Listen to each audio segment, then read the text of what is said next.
All right, we are coming up on 8 o'clock. So let's go ahead and settle in, get comfortable, and get back into it, shall we? Welcome back. This is, I may have lost count. This is our fourth reading from The Picture of Dorian Gray by Oscar Wilde. You may remember, we did have a little bit of a gap here, you may remember that Dorian has discovered the fantastical properties of the portrait that Basil had made of him, and has found that it seems to be changing where he does not. And by finding the opportunity, he's taken it upon himself to indulge in all the pleasures of the flesh. And we'll see where it takes him. Now, the last time we had stopped about mid-chapter. We'd run the very real risk of going far, far over time. So, we'll be picking back up right in the thick of things tonight. And that is about halfway through chapter 11 of The Picture of Dorian Gray. It felt like a decent stopping point, so we'll be jumping right back in, and hopefully we'll be able to find a reasonable stopping point tonight at the end of our session. So, let's go ahead and resume now with The Picture of Dorian Gray, chapter 11. On one occasion, he took up the study of jewels, and appeared at a costume ball as Anne de Joyeuse, Admiral of France, in a dress covered with 560 pearls. This taste enthralled him for years, and indeed may be said never to have left him. He would often spend a whole day settling and resettling, in their cases, the various stones that he had collected, such as the olive-green chrysoberyl that turns red by lamplight, the cremophane with its wire-like line of silver, the pistachio-colored peridot, the rose-pink and wine-yellow topazes, carbuncles of fiery scarlet with tremulous four-rayed stars, flame-red cinnamon stones, orange and violet spinels, and amethysts with their alternate layers of ruby and sapphire. He loved the red gold of the sunstone, and the moonstone's pearly whiteness, and the broken rainbow of the milky opal. He procured from Amsterdam 3 emeralds of extraordinary size and richness of color, and had turquoise de la Ville Roche that was the envy of all the connoisseurs. He discovered wonderful stories also about jewels. In Alfonso's Clericalis Disciplina, a serpent was mentioned with eyes of real jacinth, and in the romantic history of Alexander, the conqueror of Amathia, was said to have found in the Vale of Jordan snakes with collars of real emeralds growing on their backs. There was a gem in the brain of the dragon, Philostratus told us, and by the exhibition of golden letters and a scarlet robe, the monster could be thrown into a magical sleep and slain. According to the great alchemist Pierre de Boniface, the diamond rendered a man invisible, and the agate of India made him eloquent. The cornelian appeased anger, the hyacinth provoked sleep, and the amethyst drove away the fumes of wine.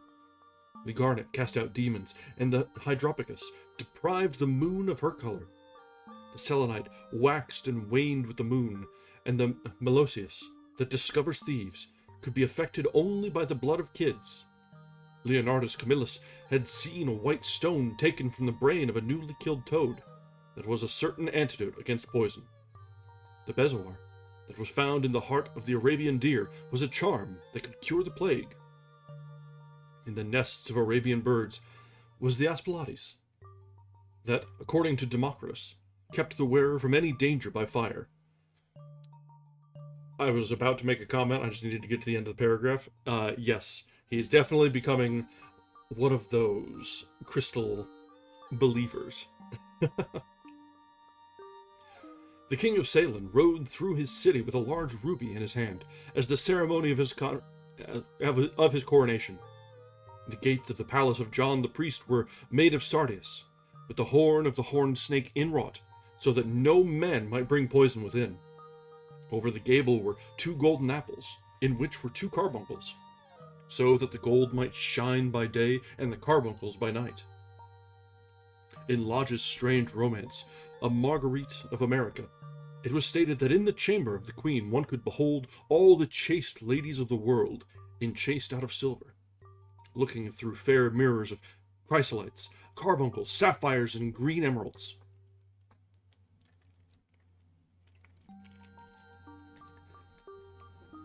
Marco Polo had seen the inhabitants of Zipangu place rose-colored pearls in the mouths of the dead.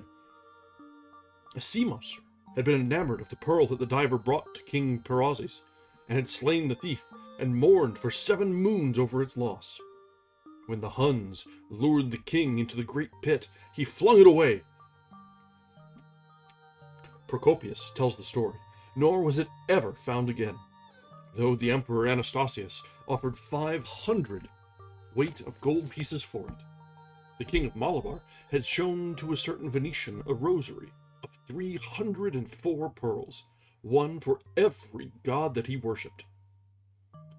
When the Duke de Valentinois, son of Alexander VI, visited Louis XII of France, his horse was loaded with gold leaves, according to Brantome, and his cap had double rows of rubies that threw out a great light. Charles of England had ridden in stirrups hung with 421 diamonds. Richard II had a coat valued at 30,000 marks, which was covered with Balas rubies. Hall described Henry VIII on his way to the Tower previous to his coronation as wearing a jacket of raised gold, the placard embroidered with diamonds and other rich stones, and a great bauderike around his neck of large balasses. The favorites of James I wore earrings of emeralds set in gold filigrane. Edward II gave to Piers Gaveston a suit of red gold armor studded with jacinths, a collar of gold roses set with turquoise stones, and a skullcap parsemé with pearls. Henry II wore jeweled gloves reaching to the elbow, and had a hawk glove sewn with 12 rubies and 52 great orients. The ducal hat of Charles the Rash, the last Duke of Burgundy of his race, was hung with pear-shaped pearls and studded with sapphires. How exquisite life had once been! How gorgeous in its pomp and decoration! Even to read of the luxury of the dead was wonderful! Then he turned his attention to embroideries and to tapestries that performed the office of frescoes in the chill rooms of the northern nations of Europe. As he investigated the subject, and he always had an extraordinary faculty of becoming absolutely absorbed for the moment in whatever he took up, he was almost saddened by the reflection of the ruin that time had brought on beautiful and wonderful things. He, at any rate, had escaped that. Summer followed summer, and the yellow jonquils bloomed and died many times, and nights of horror repeated the story of their shame.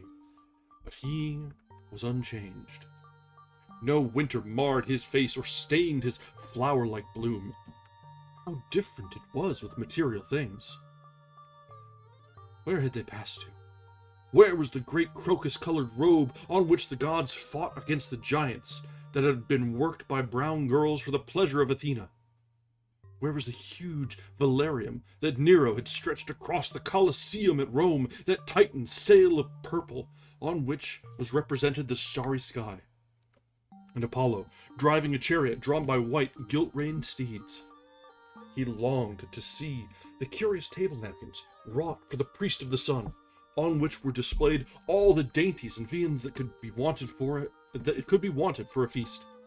The mortuary cloth of King Chilperic, with its 300 golden bees, the fantastic robes that excited the indignation of the Bishop of Pontus, and were figured with lions, panthers, bears, dogs, forests, rocks, hunters, all, in fact, that a painter can copy from nature.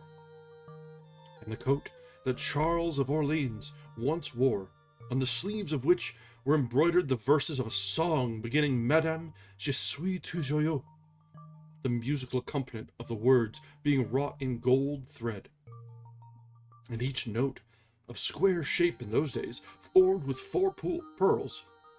He read of the room that was prepared at the palace at Rheims for the use of Queen Joan of Burgundy, and was decorated with 1,421 parrots made embroidery and blazoned with the king's arms, and 561 butterflies whose wings were similarly ornamented with the arms of the queen. The whole worked in gold.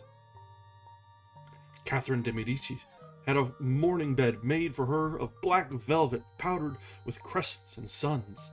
Its curtains were of damask, with leafy wreaths and garlands, figured upon a gold and silver ground, and fringed along the edges with broideries of pearls, and it stood in a room hung with rows of the queen's devices in cut black velvet upon cloth of silver.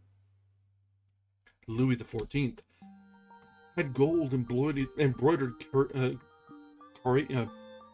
caryatides 15 feet high in his apartment. The state bed of Sobieski, King of Poland, was made of Smyrna gold brocade embroidered in turquoises, with verses from the Koran. Its supports were of silver gilt, beautifully chased, profusely set with enameled and jeweled medallions. It had been taken from the Turkish camp before Vienna, and the standard of Mohammed had stood beneath the tremulous gilt of its canopy. And so, for a whole year, he sought to accumulate the most exquisite specimens that he could find of textile and embroidered work, getting the dainty Delhi muslins, finely wrought with gold thread palmates, and stitched over with iridescent beetles' wings, the Dhaka gauzes, that from their transparency are known in the East as woven air, and running water, and evening dew. Strange figured cloths from Java, elaborate yellow Chinese hangings, books bound in tawny satins or fair blue silks, and wrought with fleur-de-lis, birds and images, veils of lacis worked in Hungary point, Sicilian brocades and stiff Spanish velvets, Georgian work with its gilt coins, and Japanese focoses, there with their green-toned golds and their marvelously plumaged birds. He had a special passion, also, for ecclesiastical vestments, as indeed he had for everything connected with the service of the church. In the long cedar chests that lined the west gallery of his house, he had stored away many rare and beautiful specimens of what is really the raiment of the bride of Christ, who must wear purple and jewels and fine linen that she may hide the pallid, macerated body that is worn by the suffering that she seeks for, and wounded by self-inflicted pain. He possessed a gorgeous cope of crimson silk and gold thread damask, figured with a repeating pattern of golden pomegranates, set in 6-petaled floral blossoms, beyond which, on either side, was the pineapple's device wrought in seed pearls. The orphreys were divided into panels, representing scenes from the life of the Virgin, and the coronation of the Virgin was figured in colored silks upon the hood. This was Italian work of the 15th century. Another cope was of green velvet, embroidered with heart-shaped groups of acanthus leaves, from which spread long-stemmed white blossoms, the details of which were picked out with silver thread and colored crystals. The Morse bore a seraph's head in gold thread-raised work. The orphreys were woven in a diaper of red and gold silk, and were starred with medallions of many saints and martyrs, among whom was Saint Sebastian, who had chasubles also, of amber-colored silk, and blue silk, and gold brocade, and yellow silk damask, and cloth of gold, figured with representations of the Passion and Crucifixion of Christ, and embroidered with lions and peacocks and other emblems, dalmatics of white satin and pink silk, damask decorated with tulips and dolphins and fleur-de-lis, altar frontals of crimson velvet and blue linen, and many corporals, chalice veils, and sudaria. In the mystic offices to which such things were put, there was something that quickened his imagination. For these treasures, and everything that he collected in his lovely house, were to be to him means of forgetfulness, modes by which he could escape, for a season, from the fear that seemed to him at times to be almost too great to be borne.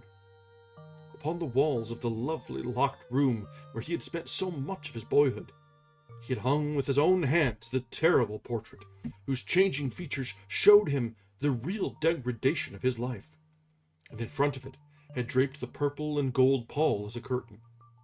For weeks he would not go there, would forget the hideous painted thing, and get back his light heart, his wondrous joyousness, his passionate absorption in mere existence. Then suddenly, some night, he would creep out of the house, go down to the dreadful places near Bloomgate Fields, and stay there, day after day, until he was driven away. On his return, he would sit in front of the picture, sometimes loathing it and himself, but filled, at other times, with that pride of individualism that is half the fascination of sin, and smiling with secret pleasure at the misshapen shadow that had to bear the burden that should have been his own.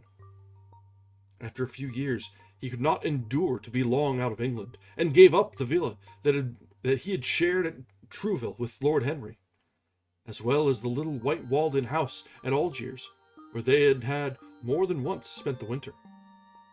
He hated to be separated from the picture that was such a part of his life, and was also afraid that during his absence someone might gain access to the room, in spite of the elaborate bars that he had caused to be placed upon the door.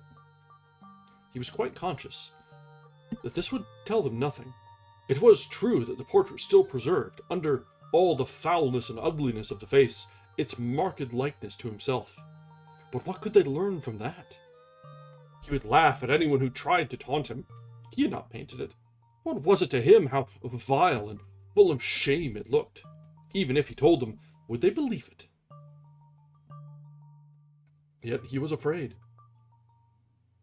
Sometimes, when he was down at his great house in Nottinghamshire, and entertaining the fashionable young men of his own rank who were his chief companions, and astounding the country by the wanton luxury and gorgeous splendor of his mode of life, he would suddenly leave his guests and rush back to town to see that the door had not been tampered with, and that the picture was still there. What if it should be stolen? The mere thought made him cold with horror. Surely the world would know his secret then. Perhaps the world already suspected it. For while he fascinated many, there were not a few who distrusted him. He was very nearly blackballed at a West End club, of which his birth and social position fully entitled him to become a member. And it was said that on one occasion, when he was brought by a friend into the smoking room of the Churchill, the Duke of Berwick and another gentleman got up in a marked manner and went out.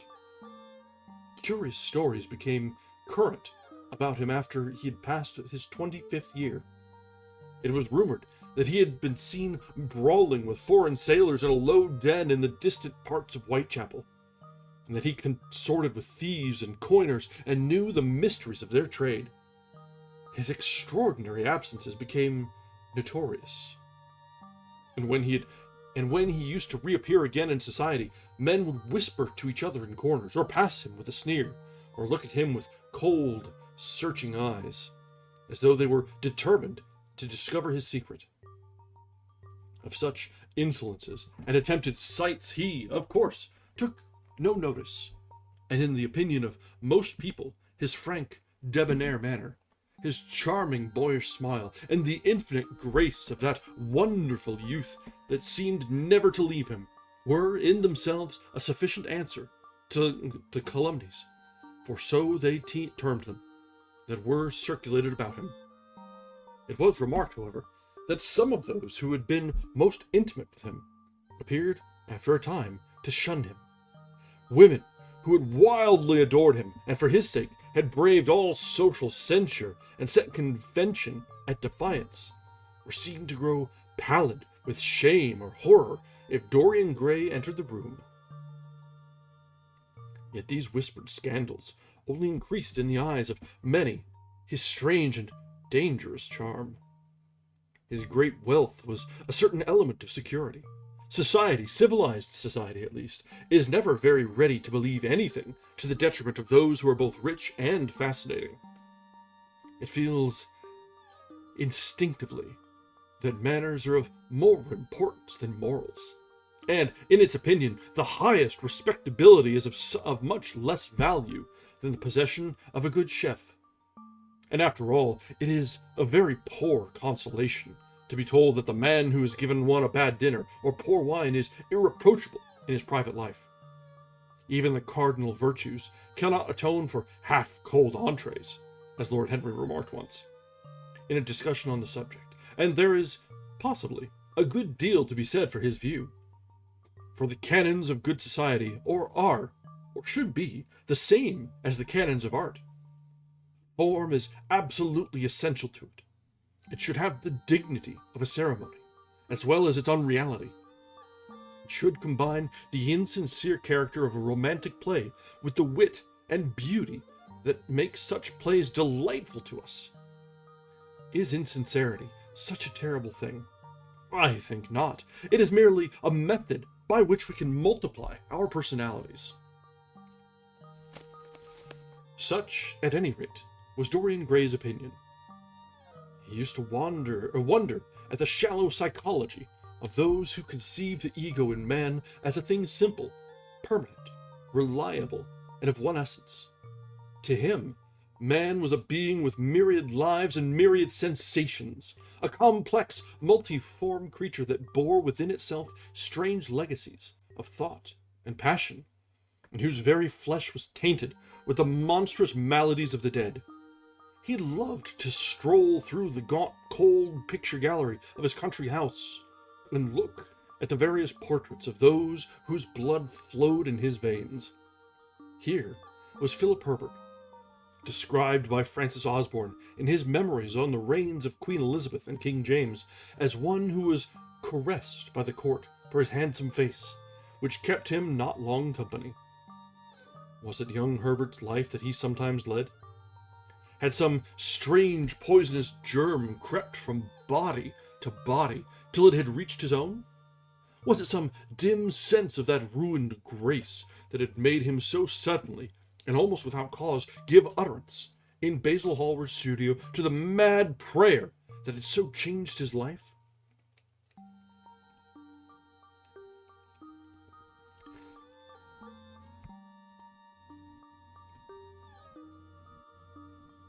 Here, in gold-embroidered red doublet, jeweled surcoat, and gilt-edged ruff of wristbands, stood Sir Anthony Sherard, with his silver and black armor piled at his feet.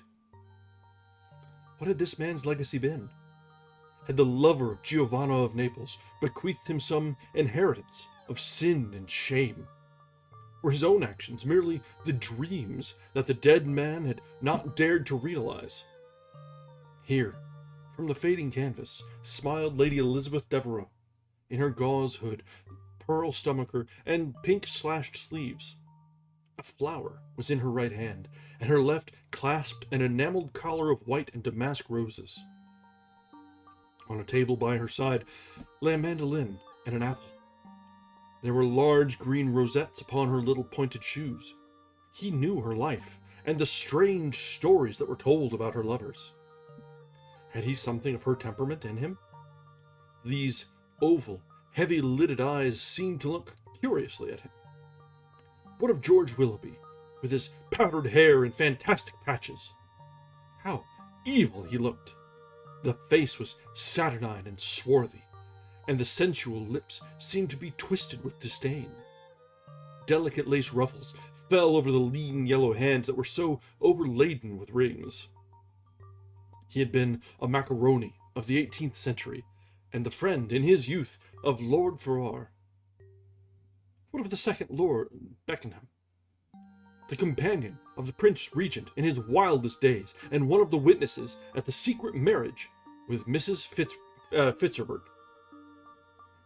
How proud and handsome he was, with his chestnut curls and insolent pose.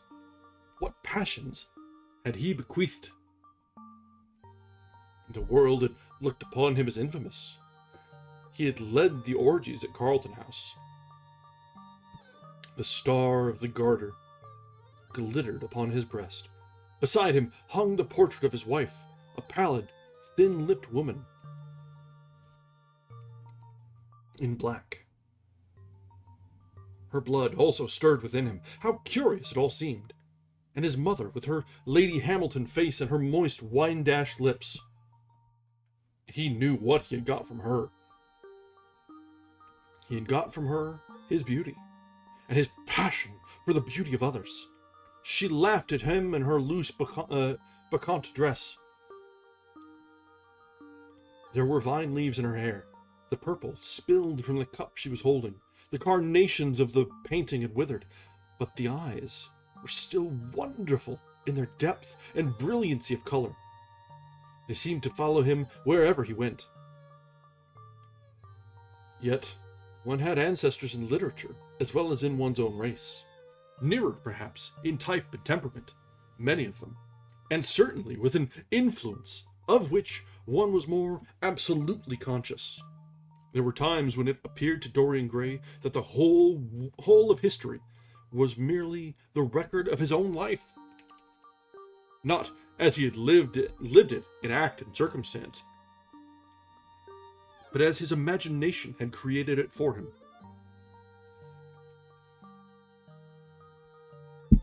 As it had been in his brain and in his passions. He felt that he had known them all, those strange, terrible figures that had passed across the stage of the world and made sin so marvelous and evil so full of subtlety.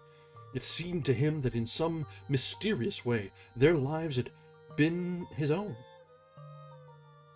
The hero of the wonderful novel that had so influenced his life had himself known this curious fancy.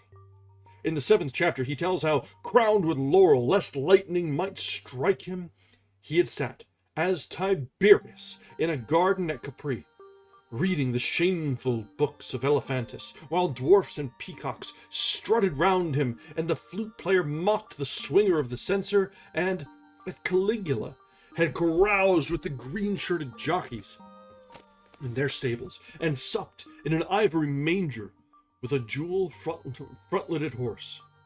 As Domitian had wandered through a corridor lined with marble mirrors, looking round with haggard eyes for the reflection of the dagger that was to end his days, and sick with that ennui, that terrible tedium vitae that comes on those to whom life denies nothing, had peered through a clear emerald at the red shambles of the circus, and then, in a litter of pearl and purple drawn by silver-shod mules, been carried through the street of pomegranates to a house of gold, and heard men cry on Nero Caesar as he passed by.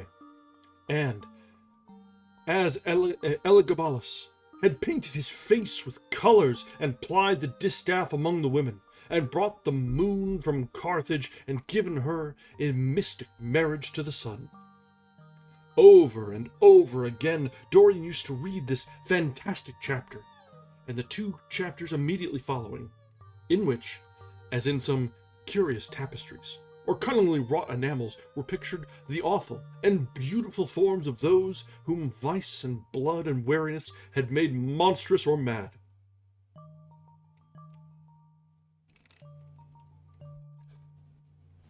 Filippo, Duke of Milan, who slew his wife and painted her lips with a scarlet poison, that her lover might suck death from the dead thing he fondled. Pietro Barbi, the Venetian, known as Paul II, who sought in his vanity to assume the title of Formosus, and whose tiara, valued at 200,000 florins, was bought at the price of a terrible sin. Gian Maria Visconti, who used hounds to chase living men, and whose murdered body was covered with roses by a harlot who had loved him. The Borgia on his white horse, with fratricide riding beside him, and his mantle stained with the blood of Pareto. Pietro Riario, the young Cardinal Archbishop of Florence, child and minion of Sixtus IV, whose beauty was equalled only by his debauchery, and who received Leonora of Aragon in a pavilion of white and crimson silk, filled with nymphs and centaurs, and gilded a boy that he might serve at the feast as Ganymede or Hylas. Ezelin, whose melancholy could be cured only by the spectacle of death, and who had a passion for for red blood, as other men have for red wine. Son of the fiend, as was reported, and one who had cheated his father at dice when gambling with him for his own soul. Giambattista Cibo, who in mockery took the name of innocent, and into whose torpid veins the blood of 3 lads was infused by a Jewish doctor. Sigismondo Malatesta, the lover of Isotta and the lord of Rimini, whose effigy was burned at Rome as the enemy of God and man, who strangled Polissena with a napkin, and gave poison to Ginevra d'Este in a cup of emerald, and in honor of a shameful passion built a pagan church for Christian worship. Charles VI, who had so wildly adored his brother's wife that a leper had warned him of the insanity that was coming on him, and who, when his brain had sickened and grown strange, could only be soothed by Saracen cards painted with the images of love and death and madness, and in his trimmed jerkin and jeweled cap and acanthus-like curls, Griffinetto Baglioni, who slew Astor with his bride and Simonetto with his page, and whose comeliness was such that as he lay dying in the yellow piazza of Perugia, those who had hated him could not choose but weep, and Atalanta, who had cursed him, blessed him. There was a horrible fascination in them all. He saw them at night, and they troubled his imagination in the day. The Renaissance knew of strange manners of poisoning by a helmet and a lighted torch, by an embroidered glove and a jeweled fan, by a gilded pomander, and by an amber chain. Dorian Gray had been poisoned by a book.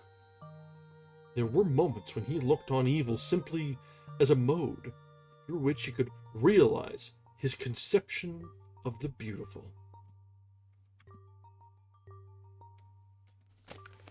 That brings us to the end of chapter 11, and that one was a doozy. Not only was it longer than most that we've seen, but it had the ups and the downs and the insight into the real fall from humanity that Dorian was experiencing. And yeah, you're right. What an extremely normal thought to have. Oh, all these historical figures of wonderful hedonism, debauchery, and falls from grace.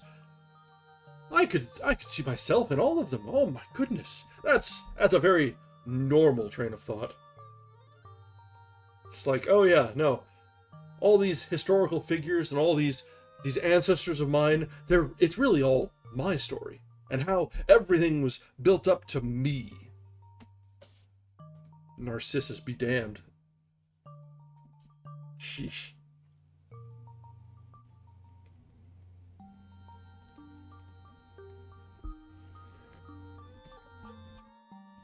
It seems we always can sort of come back to the recurring themes, pride and the inevitable downfall. I know it's a very common theme through a lot of the classics, but somehow it seems like every book we pick up returns back to pride cometh before the fall. And when the fall comes, it will be oh so satisfying, because as we've seen, Dorian is becoming less and less of a likable character. Yes, originally this was about Henry corrupting the pretty young boy, and how it's all Henry's fault. He's what a character was Henry. But Dorian took to this like a fish to water. So we are well more than halfway through. So there's probably a little bit of time where things can get worse before things get better. So let's continue now with chapter 12. It was on the 9th of November, the eve of his own 38th birthday, as he often remembered afterwards. He was walking home about 11 o'clock from Lord Henry's, where he had been dining, and was wrapped in heavy furs, as the night was cold and foggy. At the corner of Grosvenor Square and South Audley Street, a man passed him in the mist, walking very fast, and with the collar of his grey ulster turned up. He had a bag in his hand. Dorian recognized him. It was Basil Hallward. A strange sense of fear, for which he could not account, came over him. He made no sign of recognition, and went on quickly in the direction of his own house. But Hallward had seen him. Dorian heard him first stopping on the pavement, and then hurrying after him. In a few moments, his hand was on his arm. "Dorian, what an extraordinary piece of luck! I have been waiting for you in your library ever since 9 o'clock. Finally! I took pity on your tired servant, and told him to go to bed, as he let me out. I am off to Paris by the midnight train, and I particularly wanted to see you before I left. I thought it was you, or rather, your fur coat, as you passed me, but I wasn't quite sure. Didn't you recognize me?" "In this fog? My dear Basil! Why, I can't even recognize Grosvenor Square. I believe my house is somewhere about here, but I don't feel at all certain about it. I am sorry you're going away, as I've not seen you for ages.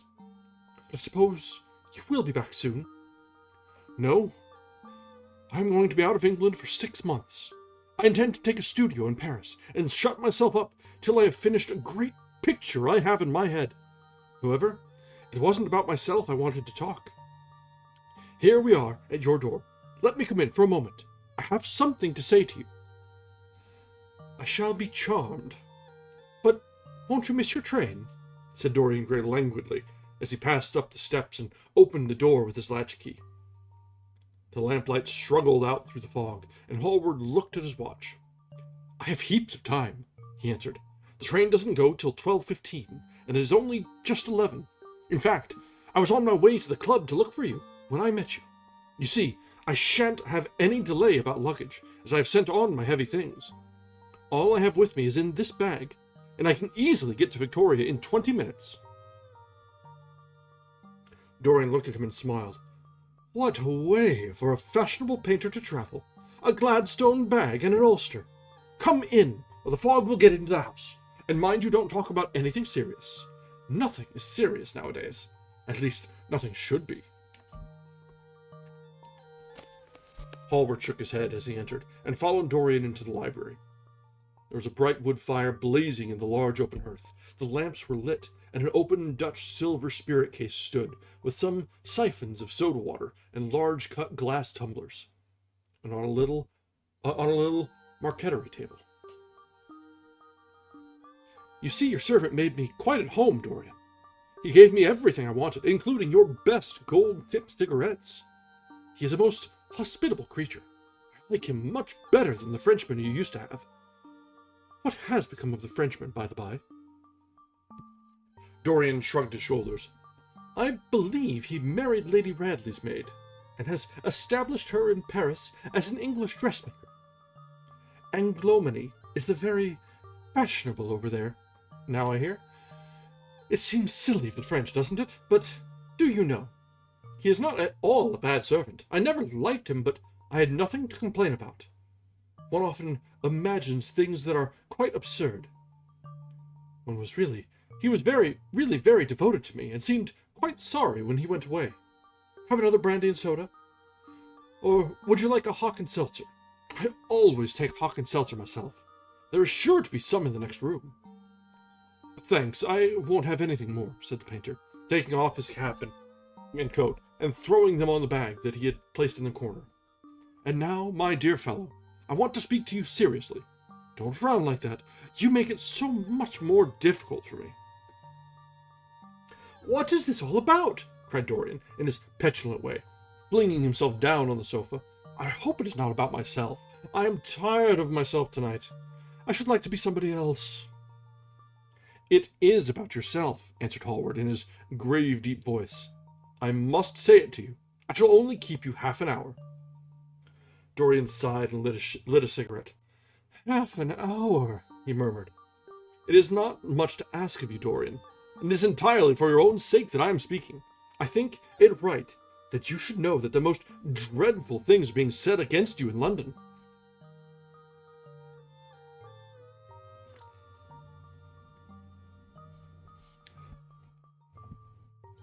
"I don't wish to know anything about them. I love scandals about other people, but scandals about myself don't interest me. They have not got the charm of novelty." "They must interest you, Dorian, Every gentleman is interested in his good name. You don't want people to talk of you as something vile and degraded.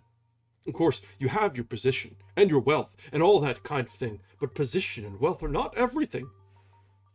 Mind you, I don't believe these rumors at all. At least, I can't believe them when I see you. Sin is a thing that writes itself across a man's face. It cannot be concealed. People talk sometimes of secret vices. There are no such things. If a wretched man has a vice, it shows itself in the lines of his mouth, the droop of his eyelids, the molding of his hands even. Somebody, I won't mention his name, but you know him, came to me last year to have his portrait done. I had never seen him before, and had never heard anything about him at the time, though I have heard a good deal since. He offered an extravagant price. I refused him. There was something in the shape of his fingers that I hated. And I know now that I was quite right in what I fancied about him. His life is dreadful, but you, Dorian, with your pure, bright, innocent face, and your marvelous, untroubled youth, I can't believe anything against you. And yet, I see you very seldom, and you never come down to the studio now, and when I'm away from you, and I hear all these hideous things that people are whispering about you, I don't know what to say. Why is it, Dorian, that a man like the Duke of Berwick leaves the room of a club when you enter it? Why is it that so many gentlemen in London will neither go to your house or invite you to theirs? You used to be a friend of Lord Staveley. I met him at dinner last week. Your name happened to come up in conversation, in connection with the miniatures you have lent to the exhibition at the Dudley. Staveley curled his lip and said that you might have the most artistic tastes, but that you were a man whom no pure-minded girl should be allowed to know, and whom no chaste woman should sit in the same room with. I reminded him that I was a friend of yours, and asked him what he meant. He told me. He told me right out before everybody. It was horrible. Why is your friendship so fatal to young men? There was that wretched boy in the Guards who committed suicide. You were his great friend. There was Sir Henry Ashton, who had to leave England with a tarnished name. You and he were inseparable.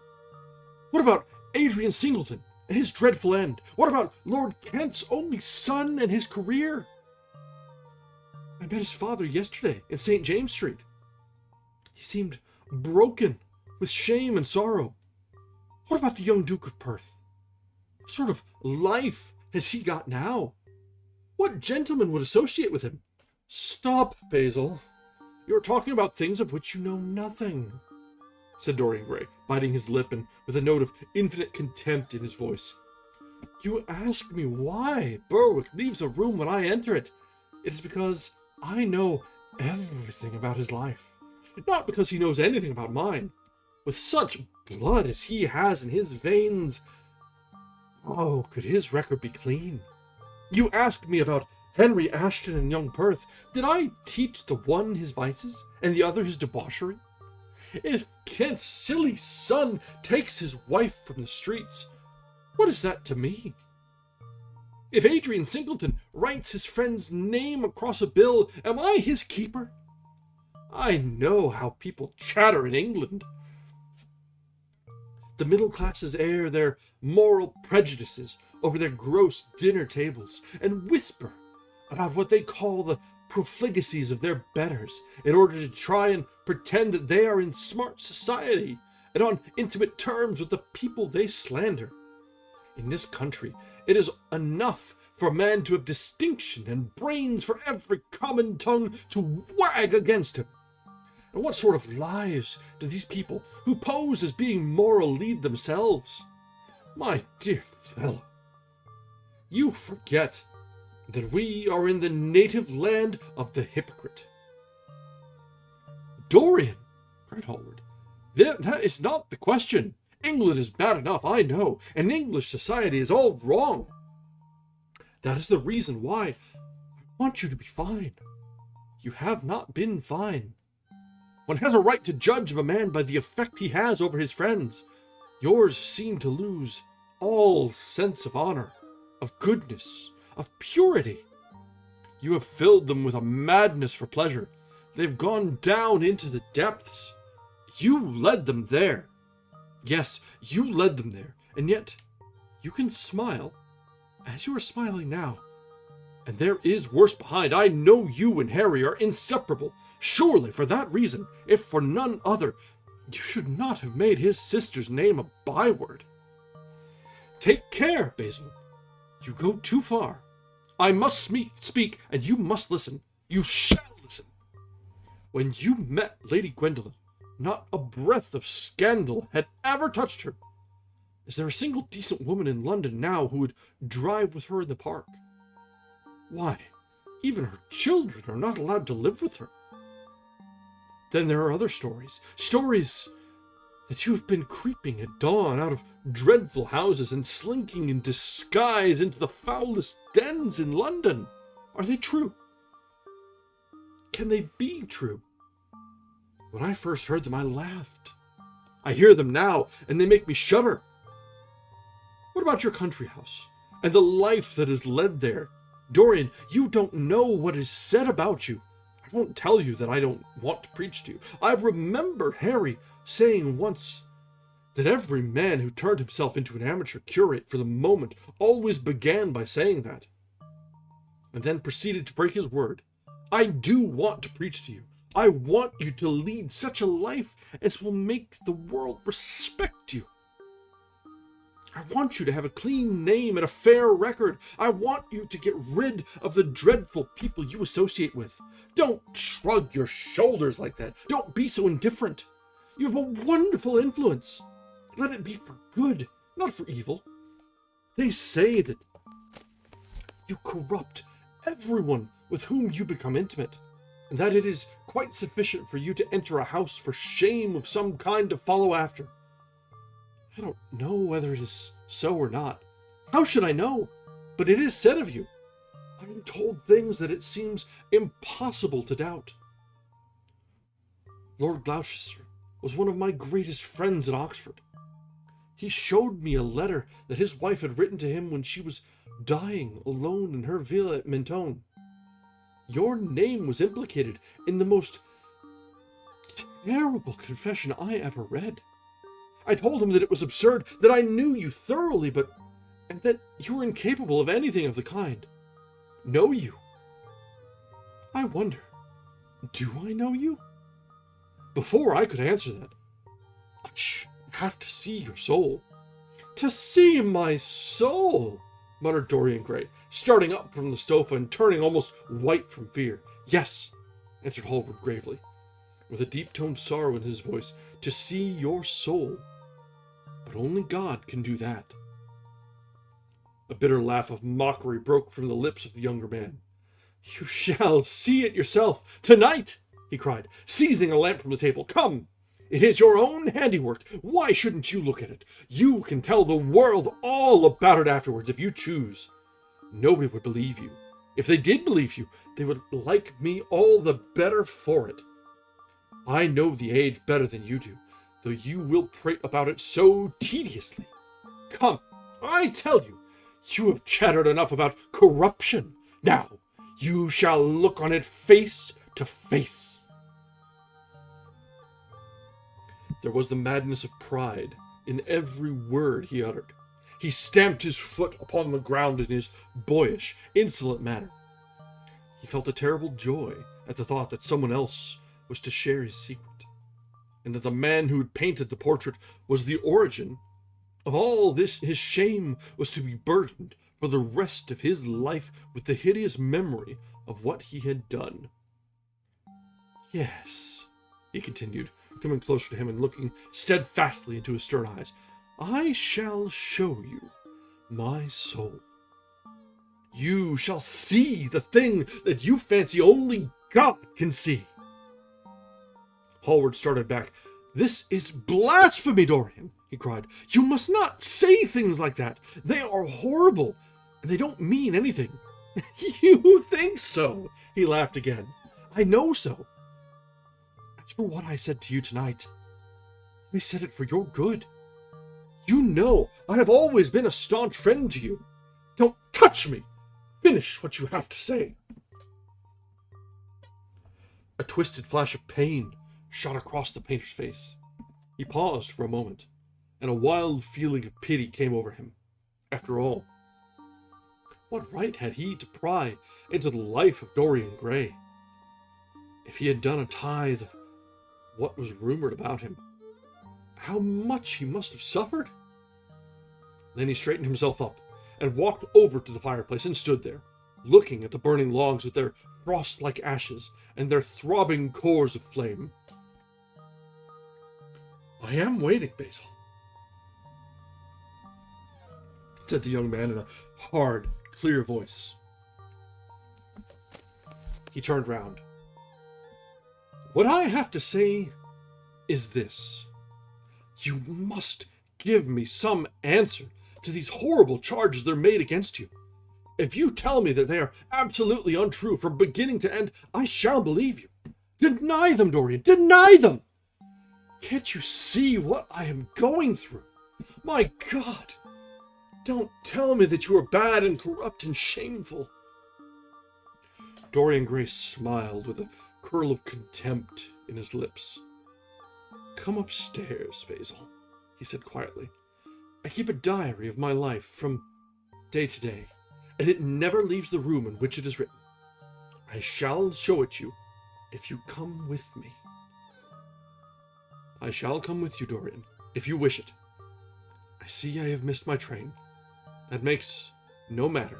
I can go tomorrow, but don't ask me to read anything tonight. All I want is a plain answer to my question. That shall be given to you upstairs. I could not give it here. You will not have to read long." That brings us to the end of chapter 12. A confrontation between Basil, who is something of the conscience of this circle of acquaintances, and Dorian, who's had his very thorough fall from grace.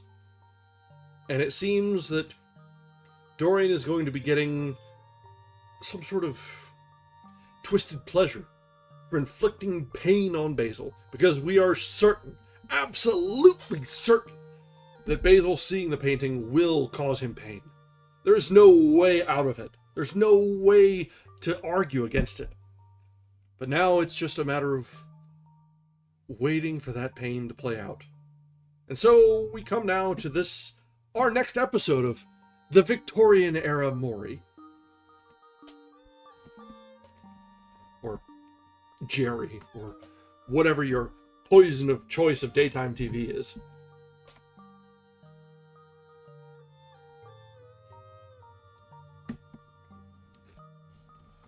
Alright, the next chapter is about 5 pages, which is just about right to get us into our next break. So let's go ahead and power through chapter 13, and then we'll take a few minutes to decompress, because I'm sure this is about to get ugly. Chapter 13. He passed out of the room and began the ascent, Basil Hallward following close behind. They walked softly, as men do instinctively at night. The lamp cast fantastic shadows on the wall and staircase.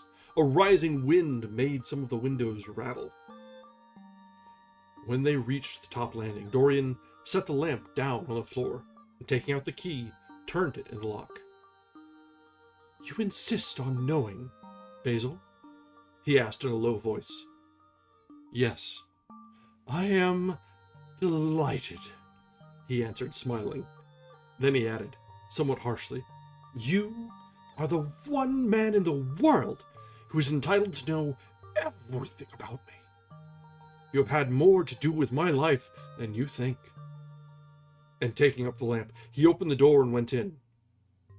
A cold current of air passed them, and the light shot up for a moment in a flame of murky orange. He shuddered.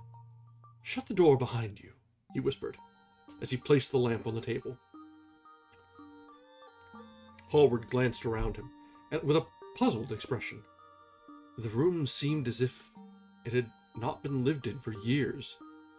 A faded Flemish tapestry, a curtained picture, an old Italian cassone, and an almost empty bookcase. That was all that it seemed to contain, besides a chair and a table. As Dorian Gray was lighting a half-burned candle that was standing on the mantel shelf, he saw that the whole place was covered with dust, and that the carpet was in holes. A mouse ran scuffling behind the wainscoting. There was damp odor of mildew. So you think that it is only God who sees the soul, Basil? Draw that curtain back, and you will see mine. The voice that spoke was cold and cruel. You are mad, Dorian. Playing a part, muttered Hallward, frowning. You won't? Then I must do it myself, said the young man, and he tore the curtain from its rod and flung it on the ground. An exclamation of horror broke from the painter's lips as he saw in the dim light the hideous face on the canvas grinning at him. There was something in its expression that filled him with disgust and loathing.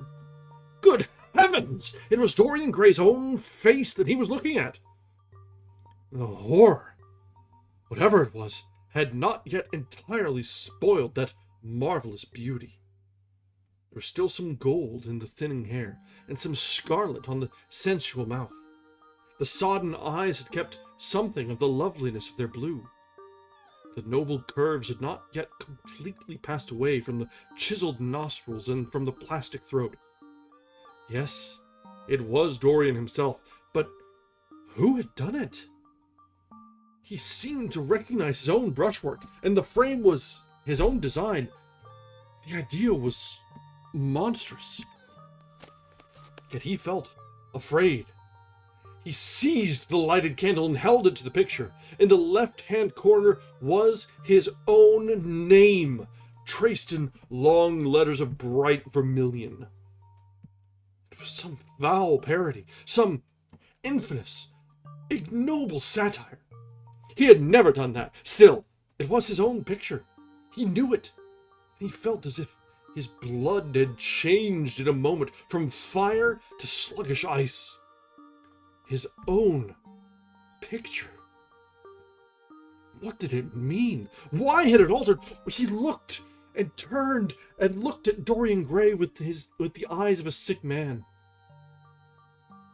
His mouth twitched, and his parched tongue seemed unable to articulate. He passed his hand across his forehead. It was dank with clammy sweat. The young man was leaning against the mantel shelf, watching him with that strange expression that one sees on the faces of those who are absorbed in a play when some great artist is acting. There was neither real sorrow in it, nor real joy. There was simply the passion of the spectator, with perhaps a flicker of triumph in his eyes. He had taken the flower out of his coat and was smelling it, or pretending to do so. "What does this mean?" cried Hallward, at last. His own voice sounded shrill and curious in his ears. "Years ago, when I was a boy," said Dorian Gray, crushing the flower in his hand, "you met me, flattered me, and taught me to be vain of my good looks. One day, you introduced me to a friend of yours, who explained to me the wonder of youth, and you finished a portrait of me that revealed to me the wonder of beauty. In a mad moment that, even now, I don't know whether I regret or not, I made a wish. Perhaps you would call it a prayer. I remember it. Oh, how well I remember it. No! The thing is impossible. The room is damp. Mildew has got into the canvas. The paints I used had some wretched mineral poison in them. I tell you, the thing is impossible." "What is impossible?" murmured the young man, going over to the window and leaning his forehead against the cold, mist-stained glass. "You told me you had destroyed it." "I was wrong. It has destroyed me. I don't believe it is my picture. Can't you see your ideal in it?" said Dorian bitterly. "My ideal, as you called it, as you called it. There was nothing evil in it, nothing shameful. You were to me such an ideal as I shall never meet again. This is the face of a satyr. It is the face of my soul. Christ, what a thing! I must have worshipped.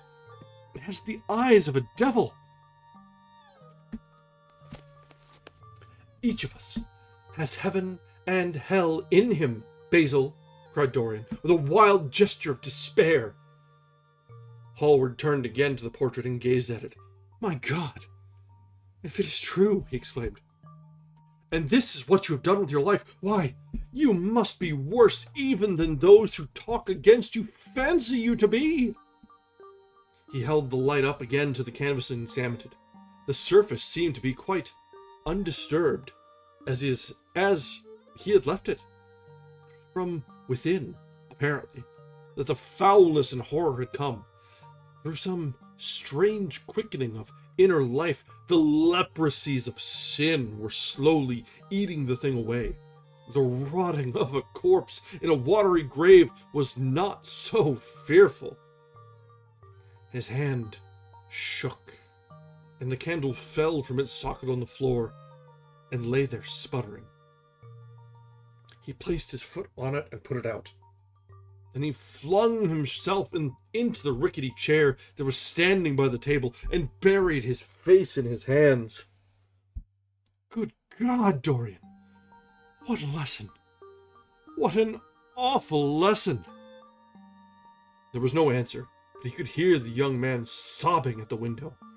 Pray, Dorian, pray, he murmured. What is it that one was taught to say in one's boyhood? Lead us not into temptation. Forgive us our sins. Wash away our iniquities. Let us say that together. The prayer of your pride has been answered. The prayer of your repentance will be answered also. I worshipped you too much. I am punished for it. You worshipped yourself too much. We are both punished. Dorian Gray slowly turned around and looked at him with tear-dimmed eyes. It is too late, Basil, he faltered. It is never too late, Dorian. Let us kneel down and try if we cannot remember a prayer. Isn't there a verse somewhere? Though your sins be as scarlet, yet I will make them as white as snow. Those words mean nothing to me now. Hush, don't say that! You've done enough evil in your life, my God! Don't you see that accursed thing leering at us?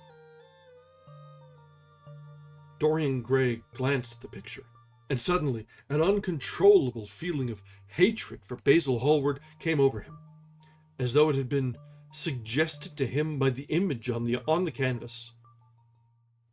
Whispered into his ear by those grinning lips, the mad passions of a hunted animal stirred within him, and he loathed the man who was seated at the table more than in his whole life he had ever loathed anything. He glanced wildly around. Something glimmered at the top of the painted chest that faced him. His eye fell on it. He knew what it was. It was a knife that he had brought up some days before to cut a piece of cord, and had forgotten to take away with him.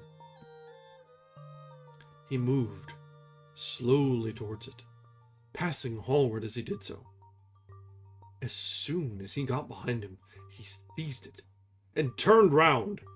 Hallward stirred in his chair as if he was going to rise. He rushed at him and dug the knife into the great vein that is behind the ear, crushing the man's head down on the table and stabbing again and again.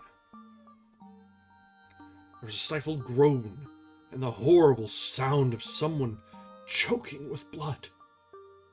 3 times the outstretched arms shot up convulsively, waving grotesque, stiff-fingered hands in the air. He stabbed him twice more, but the man did not move. Something began to trickle on the floor. He waited for a moment, still pressing the head down. Then he threw the knife on the table and listened. He could hear nothing but the drip, drip on the threadbare carpet. He opened the door and went out on the landing. The house was absolutely quiet. No one was about. For a few seconds he stood bending over the balustrade and peering down into the black, seething well of darkness. Then he took out the key and returned to the room, locking himself in as he did so. The thing was still seated in the chair, straining over the table with bowed head and humped back and long, fantastic arms. Had it not been for the red, jagged tear in the neck and the clotted black pool that was slowly widening on the table, one would have said the man was simply asleep. How quickly it had all been done! He felt strangely calm, and walking over to the window, opened it and stepped out on the balcony. The wind had blown the fog away, and the sky was like a monstrous peacock's tail, starred with myriads of golden eyes. He looked down and saw the policeman going his rounds and flashing the long beam of his lantern on the doors of the silent houses. The crimson spot of a prowling hansom gleamed at the corner and then vanished. A woman in a fluttering shawl was creeping slowly by the railings, staggering as she went. Now and then she stopped and peered back. Once she began to sing in a hoarse voice. The policeman strolled over and said something to her. She stumbled away, laughing. A bitter blast swept across the square. The gas lamps flickered and became blue, and the leafless trees shook their black iron branches to and fro. He shivered and went back, closing the window behind him. Having reached the door, he turned the key and opened it. He did not even glance at the murdered man. He felt that the secret of the whole thing was not to realize the situation. The friend who had painted the fatal portrait, to which all his misery had been due, had gone out of his life. That was enough. Then he remembered the lamp. It was a rather curious one of Moorish workmanship, made of dull silver, inlaid with arabesques of burnished steel, and studded with coarse turquoises. Perhaps it might be missed by his servant, and questions would be asked. He hesitated for a moment, then turned back and took it from the table. He could not help seeing the dead thing. How still it was. How horribly white the long hands looked. It was like a dreadful wax image. Having locked the door behind him, he crept quietly downstairs. The woodwork creaked and seemed to cry out as if in pain. He stopped several times and waited. No, everything was still. It was merely the sound of his own footsteps. When he reached the library, he saw the bag and coat in the corner. They must be hidden away somewhere. He unlocked a secret press that was in the wainscoting, a press in which he kept his own curious disguises, and put them into it. He could easily burn them afterwards. Then he pulled out his watch. It was 20 minutes to 2. He sat down and began to think. Every year, every month almost, men were strangled in England for what he had done. There had been a madness of murder in the air. Some red star had come too close to the earth. And yet, what evidence was there against him? Basil Hallward had left the house at 11. No one had seen him come in again. Most of the servants were at Selby Royal. His valet had gone to bed. Paris! Yes, it was to Paris that Basil had gone, and by the midnight train, as he had intended. With his curious, reserved habits, it would be months before any suspicions would be roused. Months! Everything could be destroyed long before then. A sudden thought struck him. He put on his fur coat and hat and went out into the hall. There he paused, hearing the slow, heavy tread of the policeman on the pavement outside, and seeing the flash of the bullseye reflected in the window. He waited and held his breath. After a few moments, he drew back the latch and slipped out, shutting the door very gently behind him. Then he began ringing the bell. In about 5 minutes his valet appeared, half-dressed and looking very drowsy. "I am sorry to have had to wake you up, Francis," he said, stepping in, "but I had forgotten my latchkey. What time is it?" 10 minutes past two, sir," answered the man, looking at the clock and blinking. 10 minutes past 2? How horribly late! You must wake me at 9 tomorrow. I have some work to do." "All right, sir. Did anyone call this evening?" "Mr. Hallward, sir. He stayed here till 11, and then he went away to catch his train." "Oh, I am sorry I didn't see him. Did he leave any message?" "No, sir, except that he would write to you from Paris if he did not find you at the club." "That will do, Francis. Don't forget to call me at 9 tomorrow." "No, sir."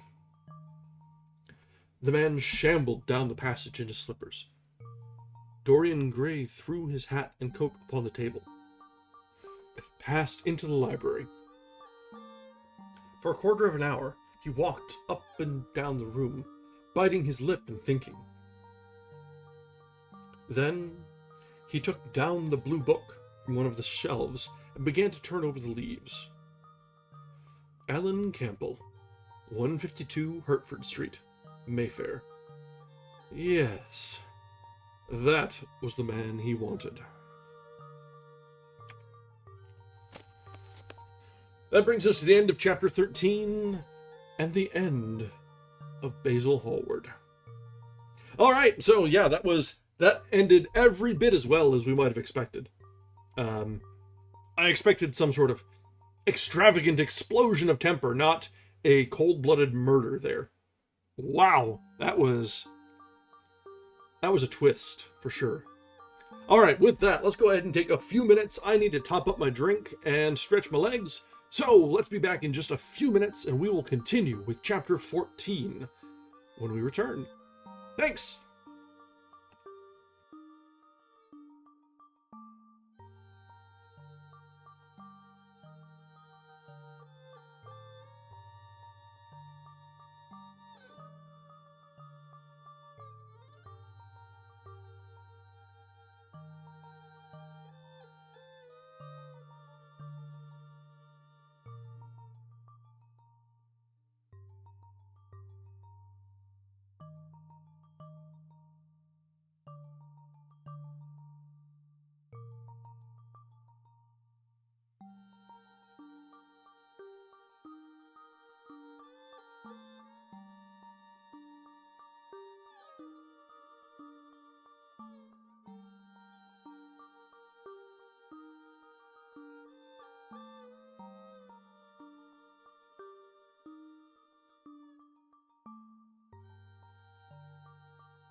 All right, we are back. Looks like we may have buffered a little bit at some point. I do notice that my monitor had dropped off of current, but I think we are healthy now, so we'll just see how things go. But yeah, so that was every bit as terrible as we might have expected, as you thought, but man, was that cold. Like, I know Dorian has had his fall from grace and descent into madness and debauchery, but man, that was something else right there. So, let's see how things shake out from here. Whether he's able to cover up his cold-blooded crime and continue his life of fantastic hedonism, or if things start to fall apart. Yeah, I think the buffer was just while we were both away. I noticed that we weren't live, but it's come back, so I think we're all right. So let's go ahead and resume now from chapter 14. We can probably get another 1 or 2 chapters in tonight, just depending on how long they go. At 9 o'clock the next morning, his servant came in with a cup of chocolate on a tray and opened the shutters. Dorian was sleeping quite peacefully, lying on his right side with one hand underneath his cheek. He looked like a boy who had been tired out with play or study. The man had to touch him twice on the shoulder before he woke, and as he opened his eyes, a faint smile passed his lips, as though he had been lost in some delightful dream. Yet he had not dreamed at all. His night had been untroubled by any images of pleasure or of pain. But youth smiles without any reason, as one of its chiefest charms. He turned round and, leaning upon his elbow, began to sip his chocolate. The mellow November sun came streaming into the room. The sky was bright, and there was a genial warmth in the air. It was almost like a morning in May. Gradually, the events of the preceding night crept with silent, blood-stained feet into his brain and reconstructed themselves there with terrible distinctness. He winced at the memory of all that he had suffered, and for a moment the same curious feeling of loathing for Basil Hallward that had made him kill him as he sat in the chair came back to him, and he grew cold with passion. The dead man was still sitting there, too, and in the sunlight now. How horrible that was! Such hideous things were for the darkness, not for the day. He felt that if he brooded on what he had gone through, he would sicken or grow mad. There were sins whose fascination was more in the memory than in the doing of them. Strange triumphs that gratified the pride more than the passions, and gave to the intellect a quickened sense of joy, greater than any joy they brought, or could ever bring to the senses. But this was not one of them. It was a thing to be driven out of the mind, to be drugged with poppies, or to be strangled, lest it might strangle one itself. When the half-hour struck, he passed his hand across his forehead, and then got up hastily, and dressed himself with even more than his usual care, giving a good deal of attention to the choice of his necktie and scarf pin, and changing his rings more than once. He spent a long time also over breakfast, tasting the various dishes, talking to his valet about some new liveries that he was thinking of getting made for the servants at Selby, and going through his correspondence. At some of the letters he smiled. 3 of them bored him. One he read several times over, and then tore up with a slight look of annoyance in his face. That awful thing, a woman's memory, as Lord Henry had once said. After he had drunk his cup of black coffee, he wiped his lips slowly with a napkin, motioned to a servant to wait, and going over to the table, sat down and wrote 2 letters.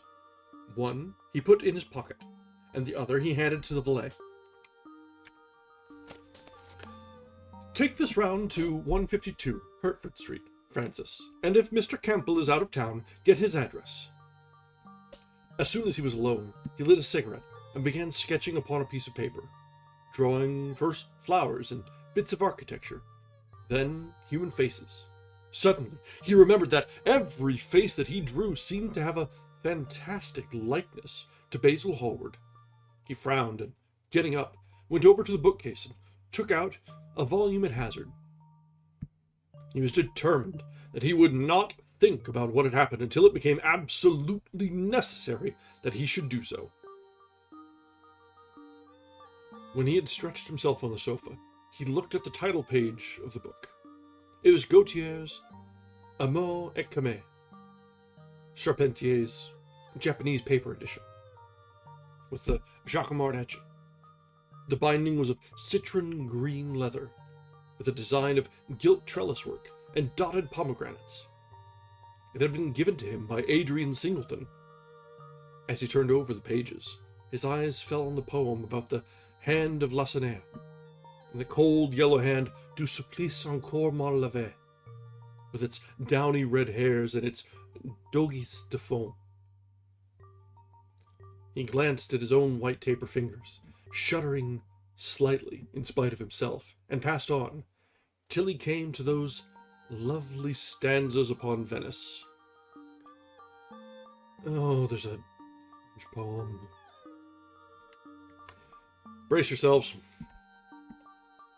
Sur une gamme chromatique, la signe de perles ruisselant, la Vénus de Aradique, sortent de l'eau son corps rose et blanc, les dômes sur l'azur des ondes, suivant le froid au par contour, son flair comme des horées rondes, que, soulevé un soupiteur d'amour, les kiff aborde et me dépose, jetant son amarre épaulé devant un façade rosé, sur la macabre des escaliers.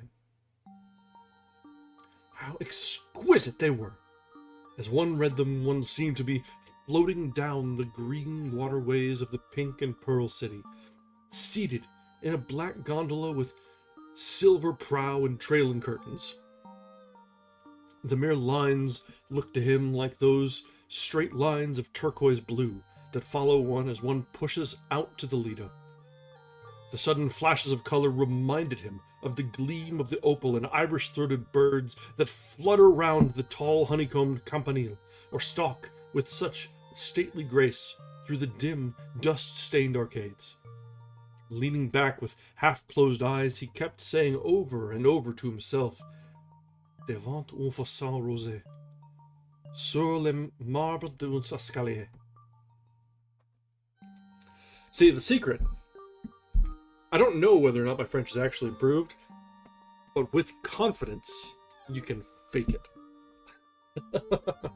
But no, I think I'm getting more comfortable in streaming in general. So we're kind of going by vibes. And the French is good with vibes. Acting! Indeed, yep. The whole of Venice was in those two lines. He remembered the autumn that he had passed there, and a wonderful love that had stirred him to mad, delightful follies. There was romance in every place, but Venice, like Oxford, had kept the background for romance, and to the true romantic, background was everything, or almost everything. Basil had been with him part of the time, and had gone wild over Tintoret. Poor Basil. What a horrible way for a man to die. Whoa, hold on, dude. You don't get to lament over the way for a man to die when you killed him. That is... wow!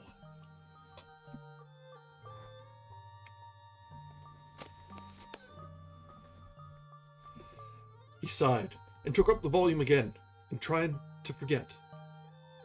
He read of the swallows that fly in and out of the little cafe at Smyrna, where the hajis sit counting their amber beads, and the turbaned merchants smoke their long tasseled pipes and talk gravely to each other. He read of the obelisk in the Place de la Concorde that weeps tears of granite in its lonely, sunless exile and longs to be back by the hot, lotus-covered Nile, where there are sphinxes and rose-red ibises and white vultures with gilded claws and crocodiles with small barrel eyes that crawl over the green, steaming mud. He began to brood over those verses which, drawing music from kiss-stained marble, tell of that curious statue that Gautier compares to a contralto voice, the Monstre Charmant, that couches in the porphyry room of the Louvre. But after a time, the book fell from his hand. He grew nervous, and a horrible fit of terror came over him. What if Alan Campbell should be out of England?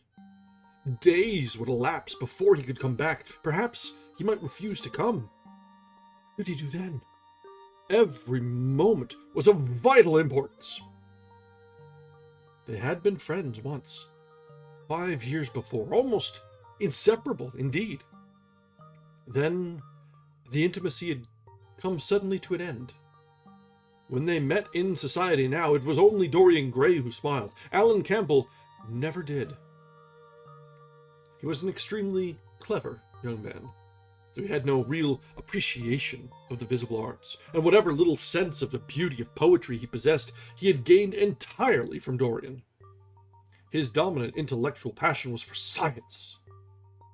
At Cambridge, he had spent a great deal of his time working in the laboratory, and had taken a good class in natural science tripos of his year.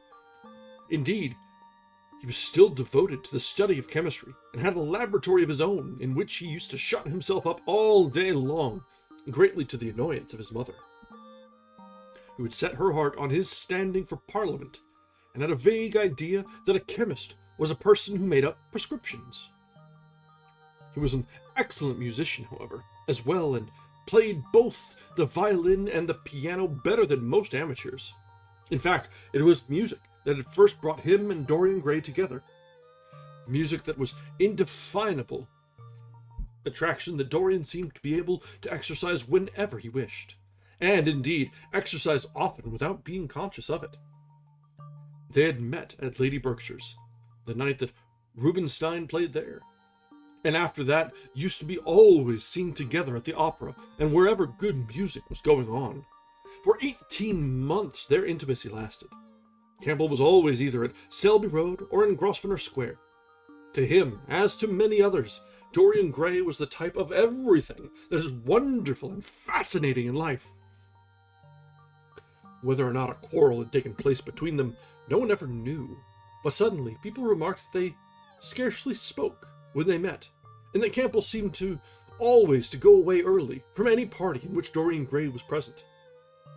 He had changed too, was strangely melancholy at times, appeared almost to dislike hearing music, and would never himself play, giving as his excuse when he was called upon that he was so absorbed in science that he had no time left in which to practice. And this was certainly true. Every day he seemed to become more interested in biology. His name appeared once or twice in some of the scientific reviews in connection with certain curious experiments.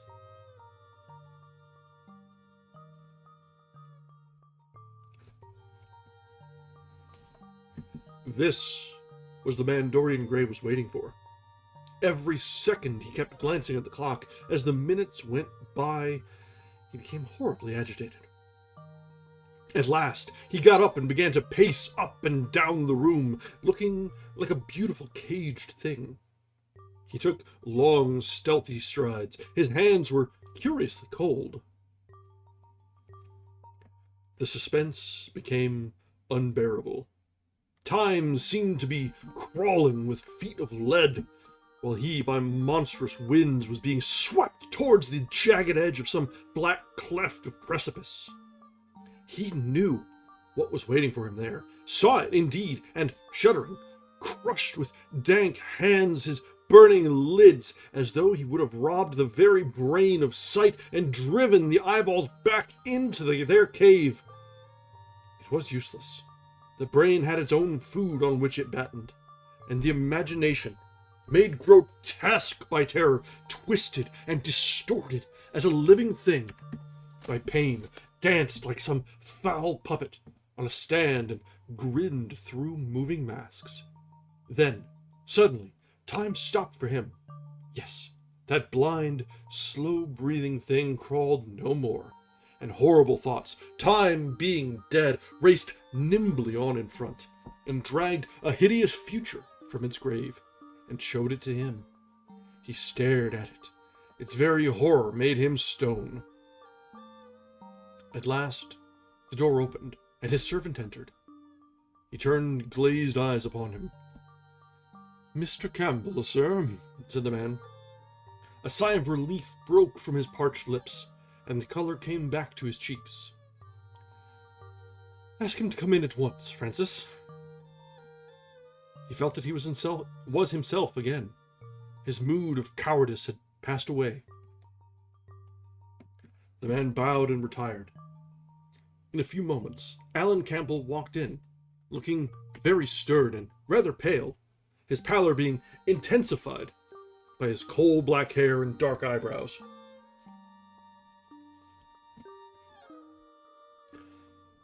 "Alan, this is kind of you. I thank you for coming. I had intended never to enter your house again, Gray, but you said it was a matter of life and death." His voice was hard and cold. He spoke with slow deliberation. There was a look of contempt in the steady, searching gaze that he turned on Dorian.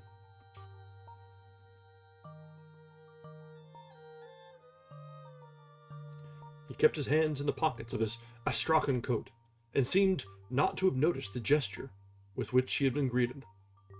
"Yes, it is a matter of life and death, Alan. And to more than one person. Sit down." Campbell took a chair by the table, and Dorian sat opposite to him. The two men's eyes met. In Dorian's there was infinite pity. He knew that what he was going to do was dreadful. After a strained moment of silence, he leaned across and said, very quietly, but watching the effect of each word upon the face of him he had sent for, "Alan, in a locked room at the top of this house, a room to which nobody but myself has access, a dead man is seated at a table. He has been dead 10 hours now. Don't stir. And don't look at me like that. Who the man is, why he died, how he died, are matters that do not concern you. What you have to do is this. Stop, Gray. I don't want to know anything further. Whether what you've told me is true or not true doesn't concern me. I entirely decline to be mixed up in your life. Keep your horrible secrets to yourself. They don't interest me anymore. Alan, they will have interest to you. This one will have interest to you. I am awfully sorry for you, Alan, but I can't help myself. You are the one man who is able to save me. I am forced to bring you into the matter. I have no option, Alan. You are scientific. You know about chemistry and things of that kind. You have made experiments. What you have got to do is to destroy that thing that is upstairs. To destroy it, so that not a vestige of it will be left. Nobody saw this person come into the house. Indeed, at the present moment, he is supposed to be in Paris. He will not be missed for months. When he is missed, there must be no trace of him found here. You, Alan, you must change him and everything that belongs to him into a handful of ashes that I may scatter in the air.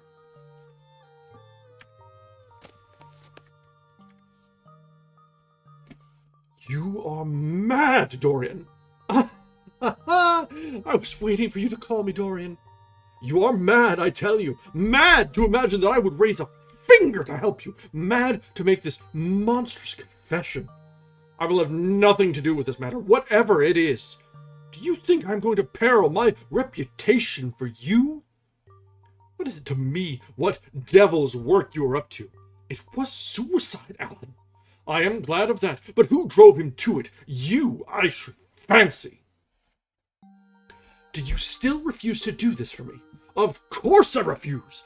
I will have absolutely nothing to do with it. I don't care what shame comes on you. You deserve it all.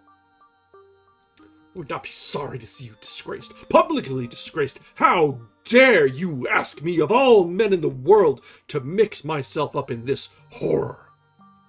I should have thought you knew more about people's characters. Your friend, Lord Henry Wotton, can't have taught you much about psychology. Whatever else he has taught you, nothing will induce me to stir a step to help you.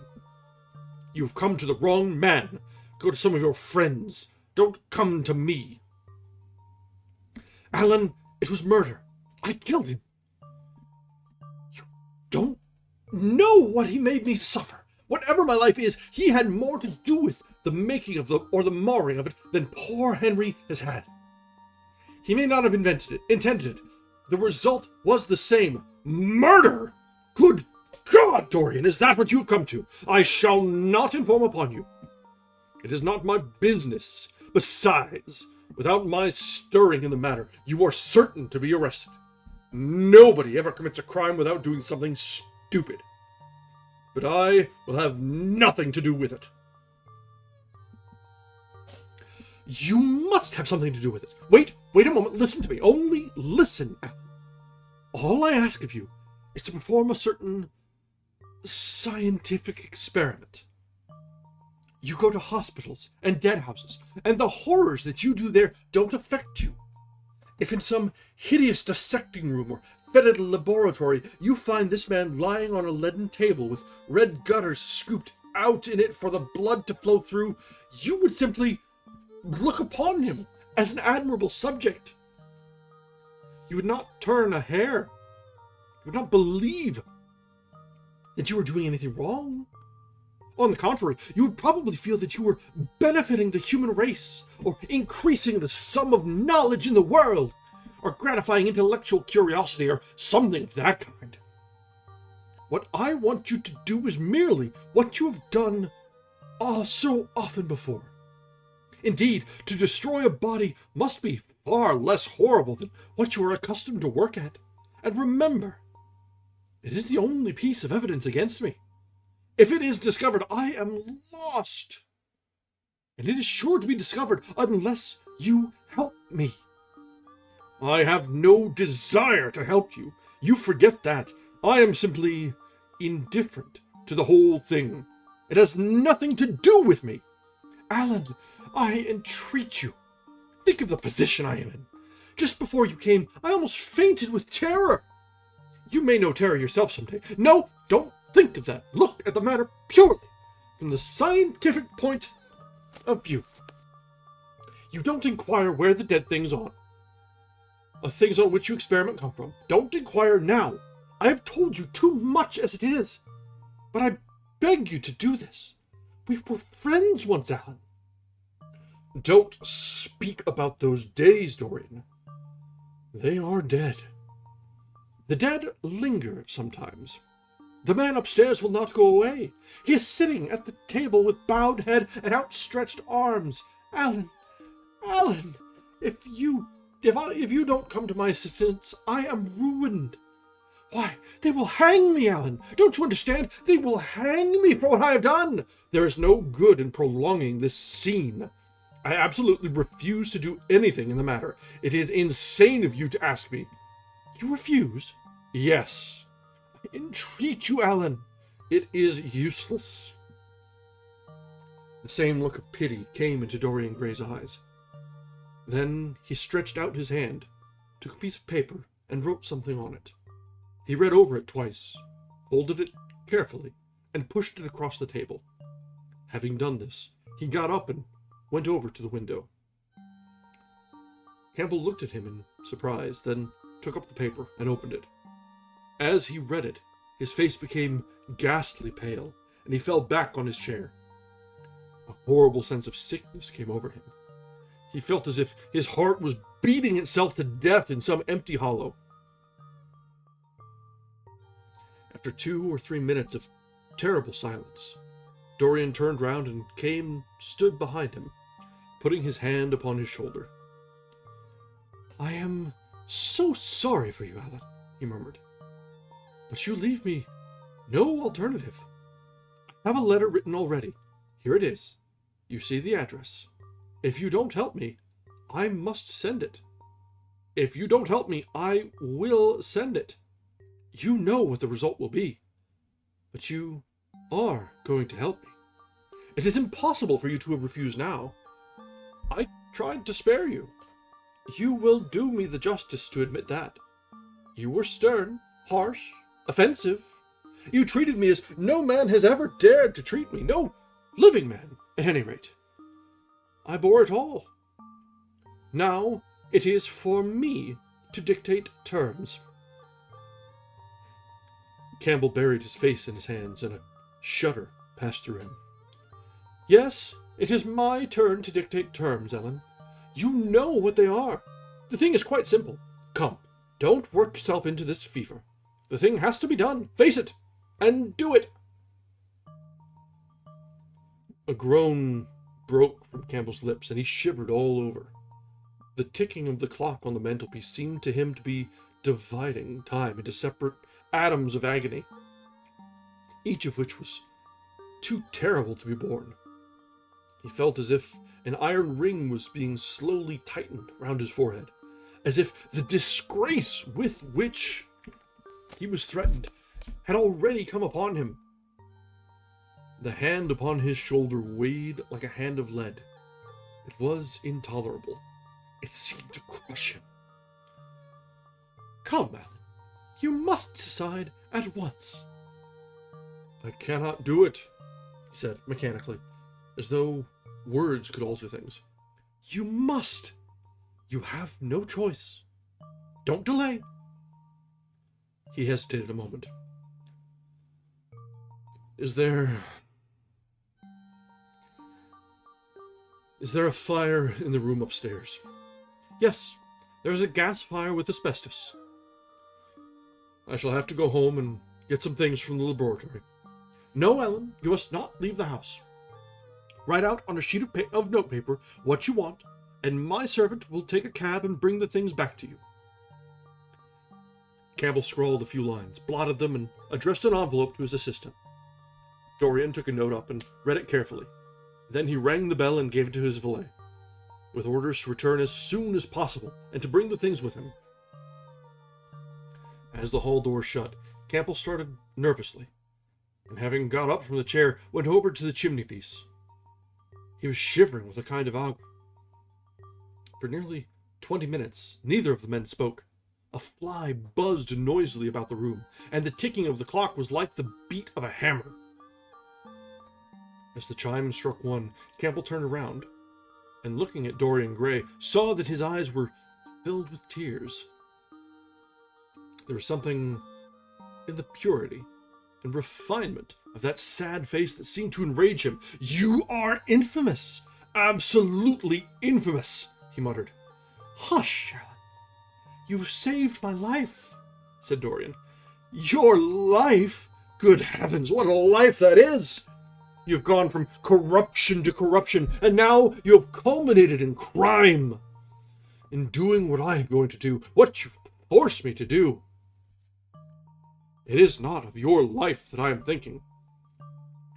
"Ah, Alan," murmured Dorian with a sigh, "I wish you had 1,000th part of the pity for me that I have for you." He turned away as he spoke and stood looking out at the garden. Campbell made no answer. After about 10 minutes, a knock came to the door, and the servant entered, carrying a large mahogany chest of chemicals, with a long coil of steel and platinum wire and 2 rather curiously shaped iron clamps. "Shall I leave the things here, sir?" he asked Campbell. "Yes," said Dorian, "and I am afraid, Francis, that I have another errand for you. What is the name of the man at Richmond who supplies Selby with orchids?" "Harden, sir." "Yes, Harden. You must go down to Richmond at once. See Harden personally, and tell him to send twice as many orchids as I have ordered. and have as few white ones as possible. In fact, I don't want any white ones. It is a lovely day, Francis, and Richmond is a very pretty place. Otherwise, I wouldn't bother you about it. No trouble, sir. At what time shall I be back? Dorian looked at Campbell. How long will your experiment take, Alan? He said in a calm, indifferent voice. The presence of a third person in the room seemed to give him extraordinary courage. Campbell frowned and bit his lip. It will take about 5 hours, he answered. It will be time enough, then, if you are back at 7:30, Francis. Or stay, just leave my things out for dressing. You can have the evening to yourself. I am not dining at home, so I shall not want you. Thank you, sir, said the man, leaving the room. Now, Alan, there is not a moment to be lost. How heavy this chest is! I'll take it for you. You bring the other things. He spoke rapidly and in an authoritative manner. Campbell felt dominated by him. They left the room together. When they reached the top landing, Dorian took out the key and turned it in the lock. Then he stopped, and a troubled look came into his eyes. I don't think I can go in, Alan, he murmured. It is nothing to me. I don't require you, said Campbell coldly. Dorian half opened the door. As he did so, he saw the face of his portrait, leering in the sunlight. On the floor in front of it, the torn curtain was lying. He remembered that the night before he had forgotten, for the first time in his life, to hide the fatal canvas, and was about to rush forward when he drew back with a shudder. What was that loathsome red dew that gleamed, wet and glistening, on one of the hands? As though the canvas had sweated blood! Oh, horrible it was, more horrible. It seemed to him for the moment that the silent thing that he knew was stretched across the table, the thing whose grotesque, misshapen shadow on the spotted carpet showed him that it had not stirred, but was still there, as he had left it.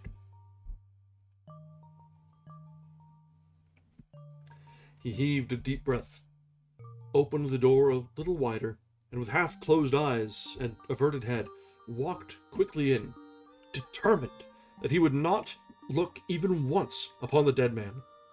Then, stooping down and taking up the gold and purple hanging, he flung it right over the picture.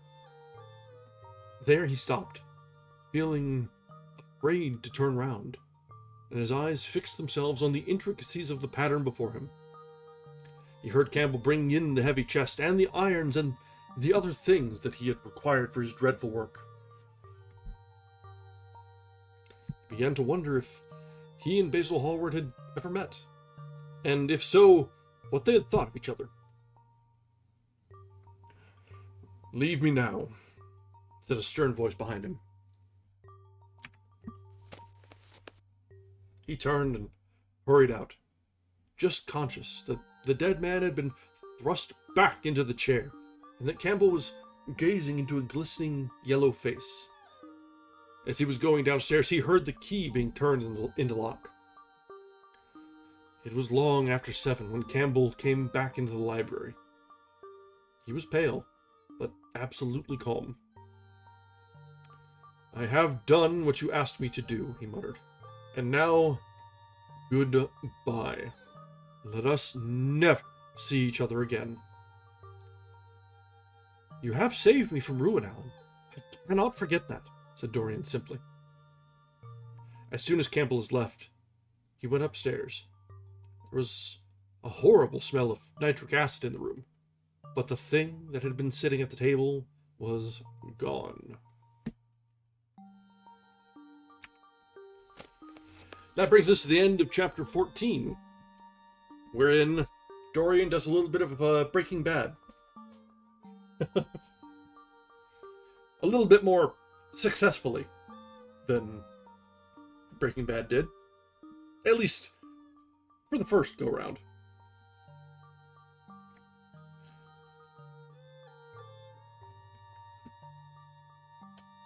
But most of the loose ends tied up. So we'll have to see what will come next. If there will be consequences to this, or whether Dorian's conscience will weigh on him and weigh him down, and whether Henry will find out. Henry was Basil's friend as well. Alright, so let's see. Our next chapter is a little bit on the longer side. It's about a 7-pager, but let me look forward to see. It's a lot of conversation. There's not really any good breaks in this one. So, we would probably be better off wrapping a little bit early this evening. That leaves us with about 25% of the book left. We might finish tomorrow. Maybe. But I like leaving off here. That's been a good resolution to the story that we've seen so far. Dorian's fall from grace, and he's hit rock bottom, and somehow found a pickaxe to go even deeper. And yeah, it's just a few minutes early, and there's not really a good stopping point midway, and I'd rather start the next arc of this story fresh tomorrow. I expect we'll probably have to split this into Sunday and Tuesday to get a proper finishing to the book and give it the respect it deserves. So let's go ahead and plan for that. So tomorrow we'll resume from chapter 15, and we'll see how far it gets us. And yeah, he is such a weasel. It's remarkable how much he's changed and how much our opinion of him has changed. We started out as Henry being the worst possible thing we could imagine. He's still awful, but at this point, I'm not sure. I think Dorian may have surpassed that in his own way. Where Henry was like actively corrupting those around him and brought pleasure in that corruption, Dorian is accidentally corrupting those around him. It's like he's associating with the young up-and-comers in society, and not through really intentionally trying to break them down and see what he can make of them. They're just feeding off of his own debauchery and losing themselves. Yeah, exactly. At the end of the day, Dorian made the choices. They're awful choices. He may have been led the wrong direction, but he's the one that took the steps. And it's shocking how far he's fallen. He went from the innocent himbo that was pretty but empty-headed to devious and conniving and hiding a murder. A murder of one of his oldest friends. Yikes. That's a big yikes. Alright, and on that dreadfully dull note, let's go ahead and wrap up for tonight. Thank you very much for joining us tonight. Thank you very much for returning after our little break from regular routine. It's been a tour de force as we get back to it. And I'm looking forward to the resolution that we've got coming in the next couple days. Because we've seen Dorian's rise and fall, and from here, Lord only knows what's going to happen. Whether he's going to go down in a blaze of inglory, or if he'll find his own conscience and burn himself out. Or, Lord knows, maybe there won't be consequences at all, and he'll just continue. But that'll be for tomorrow. Thank you very much for joining us, and hope everyone has a wonderful evening. Until next time, good night.